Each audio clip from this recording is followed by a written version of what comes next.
상수사업본부의 잘못으로 광주 일부 지역에 폭탄 수준의 수도요금이 부과됐습니다. 여름철에 실수로 덜 거둔 요금을 한꺼번에 받으려다 빚어진 일입니다. 광주 중앙공원 2지구를 개발할 우선협상 대상자로 호반이 최종 결정됐습니다. 이의를 신청한 금호산업은 법적 대응에 나설 것으로 보입니다. 보존과 개발을 두고 논란이 일고 있는 황룡강 장록습지에 지역구 국회의원이 확보한 예산으로 체육시설 건립이 추진되고 있습니다. 손혜원 의원의 투기 의혹이 여야 간 전쟁으로 치닫자 목포 원도심 주민들이 도시재생 사업을 차질 없이 추진하라고 촉구했습니다. 여러분 안녕하십니까? 광주 MBC 뉴스데스크입니다.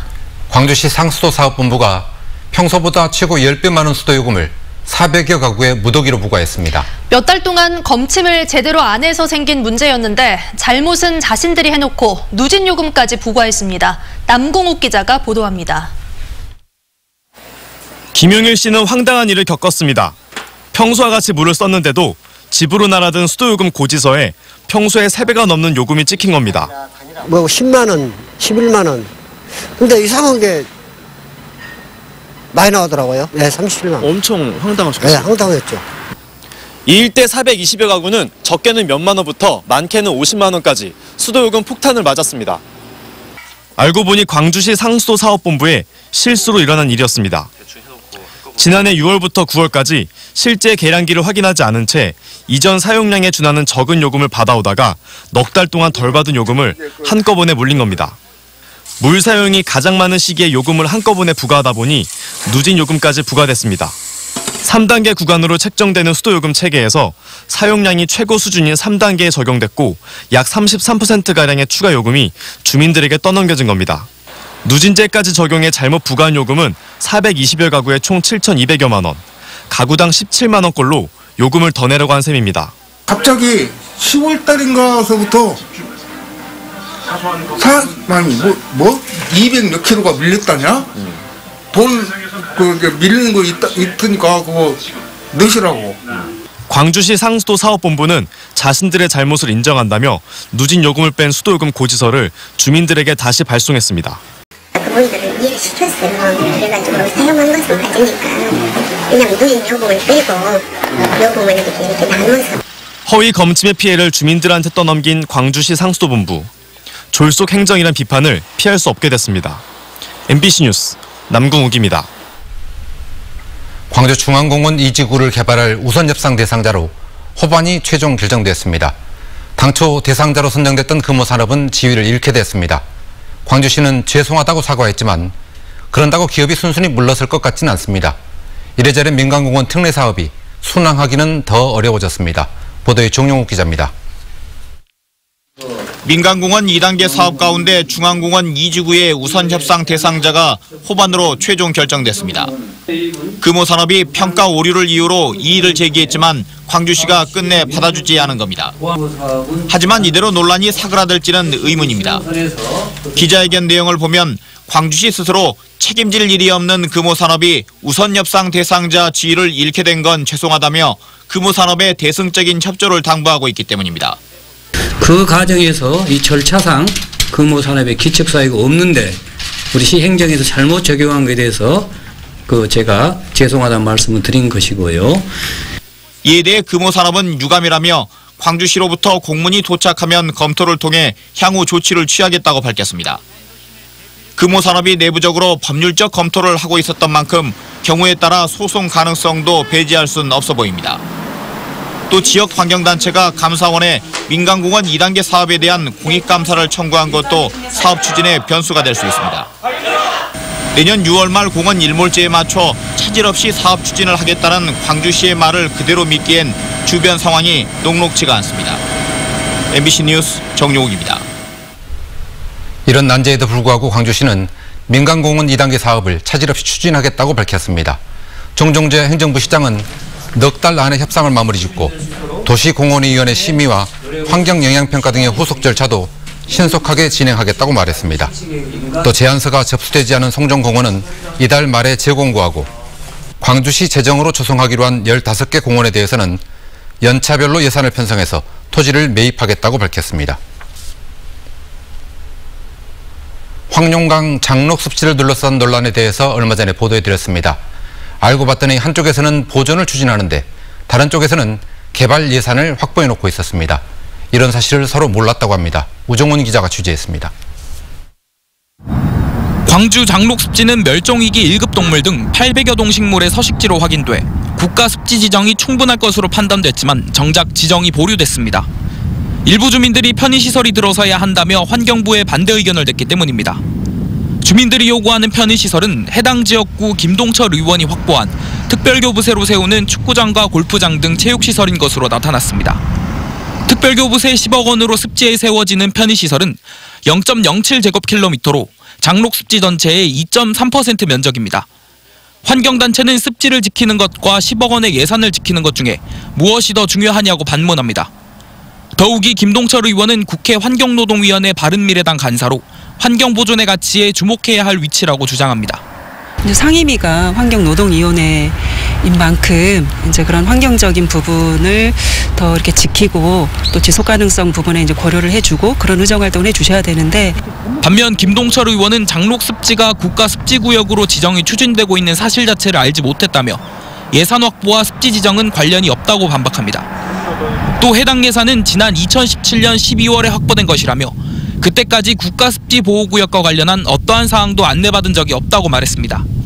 장록습지 이야기가 습지에 시효자도 나오기 전에 특별교부금은 교부 받아놓은 것입니다. 그러니까 장록습지하고는 전혀 관계없다는 말씀을 드리고요. 광주시는 난감해하고 있습니다. 습지의 환경적 가치를 인정해달라며 환경부에 조사를 요구했지만 보호구역 지정으로 인해 지역구 의원이 확보한 예산을 반납한다면 주민 반발 등의 문제가 발생할 수도 있기 때문입니다.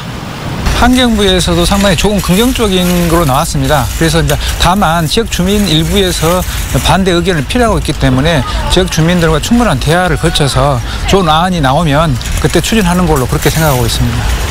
오는 25일에는 국가습지보호구역 지정과 주민 편의시설 설치에 관한 찬반 토론회가 열립니다. 이 자리에서 이견이 줄거나 해법이 나올 수 있을지 결과가 주목됩니다. MBC 뉴스 우종훈입니다.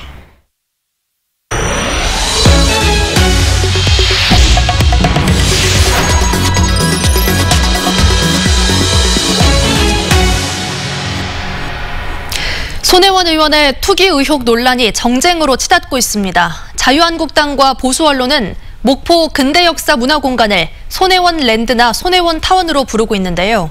그렇게 부를 만한 정도인지 따져봤습니다. 신광하 기자가 보도합니다. 목포 유달동과 만호동 일대에서 시행 중인 도시재생 사업은 모두 3가지입니다. 국토부의 도시재생 뉴딜 사업인 1897 개항장 거리와 서산온금 보리마당, 그리고 문화재청이 주관하는 목포 근대역사문화공간 재생 활성화 사업입니다.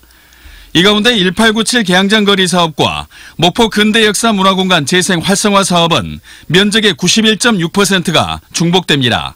중복되는 면적을 제외한 목포시의 도시재생 사업 면적은 40만 3,933제곱미터, 12만 2천여 평입니다. 이 가운데 손혜원 의원 측이 밝힌 자신과 관련된 면적은 990제곱미터, 300평가량입니다. 목포시 전체 도시재생 면적의 0.24% 수준, 더구나 손 의원 측이 소유한 토지의 대부분은 국가사적인 옛 일본 영사관과 도지적 문화재인 목포 진지 등 문화재 보호구역에 편입돼 재산권 행사도 제약을 받고 있습니다. 대단히 많이 받죠. 그래서 개인들이 그 문화재 주변에 건물이나 토지를 사가지고 재산 증식 수단으로 삼는다는 것은 좀 쉽지 않은 선택이라고 이렇게 보고 있습니다. 따라서 목포 도시재생 사업을 손혜원 타운이나 거리, 랜드로 부르는 게 타당한 것인지 묻지 않을 수 없습니다. MBC 뉴스 신광하입니다. 이런 가운데 목포 원도심 주민과 시민단체는 소모적인 정쟁을 중단하고 도시재생 사업을 차질 없이 추진하라고 촉구했습니다. 이어서 김양훈 기자입니다. 오랫동안 잊혀진 공간이었던 목포 원도심에서 삶의 터전을 지켜온 주민들. 근대 역사문화공간 투기 의혹이 제기된 이후 쏟아지고 있는 무분별한 추측성 보도에 화가 났습니다. 열심히 살아온 주민들마저 마치 투기꾼들로 만들어 고통을 주고 있다는 겁니다. 아니 소문에는 뭐 몇배가 올랐네, 천만의 말씀. 실질적인 것은 하나도 오른 것도 없고, 그리고 여기서 팔아도 어디 가서 집 하나 못 사요. 주민들은 원도심은 투기의 대상이 아니라며 목포 근대역사문화공간 활성화 사업은 지속돼야 한다고 강조했습니다. 목포 구도심은 투기의 대상이 아니며 이후로도 투기가 발생하지 않도록 주민 스스로 참여와 감시를 한다. 또 원도심 살리기 운동본부를 결성해 지역과 주민을 위한 올바른 정책이 수립되도록 노력하겠다고 말했습니다. 시민단체인 목포포럼도 투기의 진위는 팩트에 근거한 판단이 따라야 하겠지만 정쟁이나 논쟁을 우선하는 소모적 행위는 중단해야 한다고 촉구했습니다. 목포 시민들은 인내와 고통 속에서 근대 문화유산을 꾸준히 지켜왔습니다. 이것이 자칫 정쟁 소용소리로 들어가는 것이 몹시 안타깝습니다. 또 목포 시민을 분열시키려는 어떠한 외부 세력의 개입도 거부하며 지역 발전을 바라는 시민들의 적극적인 참여를 기대한다고 밝혔습니다. MBC 뉴스 김양훈입니다. 바른미래당 손학규 대표가 투기 의혹을 받고 있는 민주당 손혜원 의원을 비난했습니다. 손 대표는 광주 충장로에서 푸드트럭 손다방을 열고 대통령 주변 실세들의 위력이 패권주의를 형성하고 있고 그 표본이 바로 손혜원 의원이라며 국회가 제대로 바뀌려면 국민의 뜻에 따라 구성되는 연동형 비례대표제가 도입돼야 한다고 촉구했습니다. 손 대표는 이에 앞서 호남 중소기업인 신년 인사회에 참석해 광주형 일자리 사업이 성공적으로 추진돼 화합과 상생의 경제 모델이 되길 기원한다고 밝혔습니다. 한전공대 설립 부지를 결정하기 위한 후보지 심사가 이번 주에 마무리됩니다. 한전공대 부지선정심사위원회는 오는 23일 광주시와 전라남도로부터 후보지 6곳에 대한 프리젠테이션을 듣고 다음 날인 24일 현장 실사를 진행합니다. 이어 서류평가와 프리젠테이션, 현장 실사 결과를 종합해 광주와 전남 각각 한 곳씩으로 후보지를 압축한 뒤 25일 최종 심사를 실시합니다. 최종 심사 결과는 한전공대 설립지원위원장인 송재호 균형발전위원장이 오는 28일 발표할 예정입니다. 최근 대구와 경기 지역을 중심으로 홍역 환자가 확산되고 있는 가운데 전남에서도 홍역 환자가 발생했습니다. 전남보건환경연구원에 따르면 필리핀 여행을 다녀온 30대 주민이 홍역에 걸린 것으로 확진돼 병원에서 격리 치료를 받고 있습니다. 또 베트남 여행자 가운데 한 명이 홍역 의심 증세를 보여 정밀 검사를 받고 있습니다. 보건환경연구원은 해외여행 후 발열이나 발진 등의 증상이 있을 경우 병의원을 반드시 방문해 줄 것을 당부했습니다. 차 안에서 50대 남성이 숨진 채 발견돼 경찰이 수사에 나섰습니다. 어젯밤 11시 30분쯤 광주 광산구 박호동의 한 저수지 옆에 주차된 차량에서 불이 나 차 안에 있던 53살 박모 씨가 불에 타 숨졌습니다. 경찰은 사업을 하던 박 씨가 평소 채무 문제로 고민했다는 가족들의 진술과 유서를 토대로 스스로 목숨을 끊은 것이 아닌가 보고 정확한 경위를 조사하고 있습니다. 광주 북부경찰서는 산소통을 집어던져 승용차를 훼손한 혐의로 55살 김모 씨를 붙잡아 조사 중입니다. 김 씨는 지난 18일 밤 10시쯤 광주 북구 중흥동의 한 상가 앞에서 산소통을 던져 주차된 차의 범퍼를 망가뜨린 혐의입니다. 경찰 조사에서 김 씨는 자신의 사무실 앞에 주차되어 놓은 차들 때문에 주차를 할 수가 없어 화가 나서 그랬다고 진술했습니다. 광주시 교육청이 올해부터 모든 초중고등학교에 전면 무상급식을 시행합니다. 이는 2010년 초등학교 무상급식을 시작한 이래 9년 만으로 교육청은 학교 급식의 질을 높이기 위해 식품비 단가를 2% 올리기로 했습니다.